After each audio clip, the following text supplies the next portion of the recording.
Magandang araw. Ako po si Ces Datu at kayo nanonood ng mga kwentong buhay dito lamang sa Family Rosary Crusade ng Servant of God na si Father Patrick Peyton. Tampok sa ating salaysay, mag-asawang natagpuan ang tunay na kaligayahan sa buhay sa pamamagitan ng pagtulong sa kapwa. Mga kaibigan, ang kwentong buhay ni Bob at Eileen Serrano.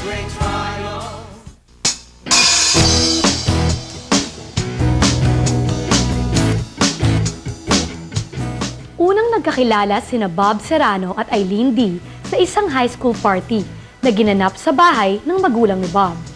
Muli silang nagkita nang nasa kolehiyo na at naging magkasintahan ng 7 taon. Yung parang parang eksenang pangsine kasi we walked, lumampas kami against each other and then yung sabay kami lumingon. Yun, parang pangsine. Tapos sabi niya, can I buy you a drink? Yung sangkis pa na tetra. Dahil sa kanilang Chinese blood, ay nahirapang tanggapin ng ina ni Eileen si Bob. Ngunit dahil sa tiyaga at kagandahang asal ni Bob, ay bumilib sa kanya ang ama ni Eileen. Nang sulatan ni Eileen ang kanyang ina tungkol sa pag-ibig at pananampalataya, tinanggap na rin ito si Bob. Nagkatuluyan sina Bob at Eileen bilang mag-asawa. Pagkamat nahirapan din ng simulang magpamilya, ay maganda na ang buhay nila ngayon. Sa piling ng 2 anak na kapwa nasa hustong edad na. But it wasn't always this way. When we started out, our salaries was enough to buy milk for my son. When the salaries came, we bought the milk, 1 case, and then the rest of the small money, munggo every day, sinangag and munggo. Siguro mga sanay na sanay kami. Kaya yata si Bob nagka-arthritis, tsaka gout. Isang engineer si Bob na nagtayo ng sarili niyang negosyo. Regional manager naman si Eileen ng kumpanyang gumagawa ng kilalang consumer goods. Nagkaroon ng malalim na kahulugan ang kanilang buhay nang maanyayahang dumalo sa isang Christian life program ng isang masigasig na religious community. Na-imbita lang ako while in mass, somebody invited me, na isang tao na hindi naman namin kilala, nakikita lang namin siya pag mass. So he invited us to join, mag-attend daw kami nung parang Christian life program, and we attended for 13 weeks.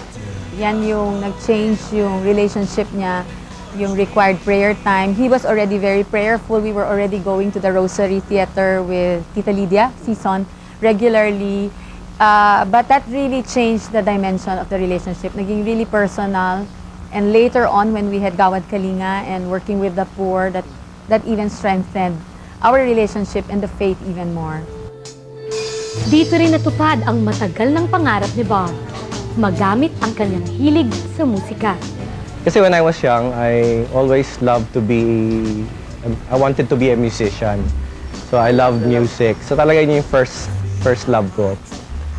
But my dad said, walang pera dyan, wala kang masyadong kikitain as a musician. No? So I took up engineering. Natuklasan niyang maaring makapaglingkod sa Diyos sa pamamagitan ng musika. Kasama siya sa music ministry ng Couples for Christ na nagpa-fundraising para sa Gawad Kalinga, ang organisasyon na nagbibigay pag-asa sa mga Pilipinong walang sariling tahanan. Ang talagang nag-fire up sa amin was when we planned for a GK concert, yung Gawad Kalinga. We wanted to earn money for a GK site para ma-fund namin yung mga houses, yung mga programs, yung educational scholarship.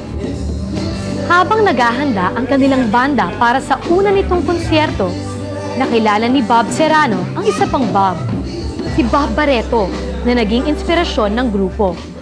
Kasi sa grupo namin, walang drummer talaga. May mga keyboardists, guitarists, but walang drummer. So, tumawag ako doon sa isang kapatid namin sa community and dinala nga niya dito si Bob, who's also a member of CFC. Medyo medyo unforgettable din yung first meeting namin ni Bob kasi the band was here, kompleto kami. Sandyan siya, inaayos niya yung drum. So, ginaganon-ganon niya. Tapos bigla na lang nag-collapse siya. As in, talagang nawalan ng malay, no? So, lahat kami, nilapitan namin, pinaypayan namin, and then bumangon naman siya, dumilat siya, and then sabi niya, ano nangyari? Sabi niya,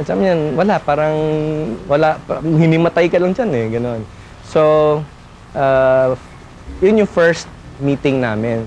So sabi namin, okay ka lang ba? Oo, okay lang yan. Medyo nawawalan lang ako ng oxygen once in a while. That first practice, umabot nga kami 2 a.m. Okay naman siya, wala. Then we parted ways and we enjoyed each other's company on day 1 pa lang. Talagang enjoy na kami. Bukod sa galing